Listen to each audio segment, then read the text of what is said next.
एक बार की बात है, राजा अकबर व बीरबल दरबार में बैठे कुछ अहम मामलों पर चर्चा कर रहे थे। तभी बीरबल ने अकबर से कहा, मुझे लगता है कि ज्यादातर पुरुष जोरू के गुलाम होते हैं और अपनी पत्नियों से डर कर रहते हैं। बीरबल की यह बात राजा को बिल्कुल भी पसंद न आई। उन्होंने इस बात का विरोध किया। इस पर बीरबल भी अपनी बात मनवाने पर अड़ गए।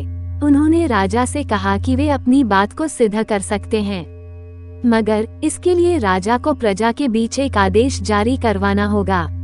वो आदेश यह था कि जिस पुरुष के अपनी पत्नी से डरने की बात सामने आएगी, उसे दरबार में एक मुर्गी जमा करानी होगी।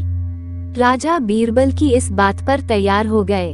अगले ही दिन प्रजा के बीच आदेश कराया गया कि अगर यह बात सिद्ध हो जाती है कि कोई पुरुष अपनी पत्नी से डरता है, तो उसे दरबार में आकर बीरबल के पास एक मुर्गी जमा करवानी होगी। फिर क्या था, देखते ही देखते बीरबल के पास ढेरों मुर्गियां इकट्ठा हो गईं और सैकड़ों मुर्गियां महल के बगीचे में घूमने लगीं। अब बीरबल राजा के पास पहुँचे और बोले, महाराज, महल में इतनी मुर्गियां इकट्ठा हो गई हैं कि आप एक मुर्गी खाना खोल सकते हैं, इसलिए अब आप इस आदेश को वापस ले सकते हैं। मगर महाराज ने इस बात को गंभीरता से नहीं लिया और महल में मुर्गियों की संख्या धीरे धीरे और भी ज्यादा बढ़ने लगी। इतनी अधिक मुर्गियां महल में जमा हो जाने के बाद भी जब राजा अकबर बीरबल की बात से सहमत नहीं हुए, तो बीरबल ने अपनी बात सिद्ध करने के लिए एक नया उपाय निकाला।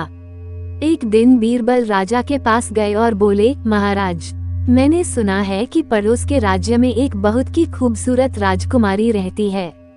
अगर आप चाहें तो क्या मैं आपका रिश्ता वहां पक्का कराऊं? यह सुनते ही राजा चौंक उठे और बोले, बीरबल, तुम ये कैसी बातें कर रहे हो?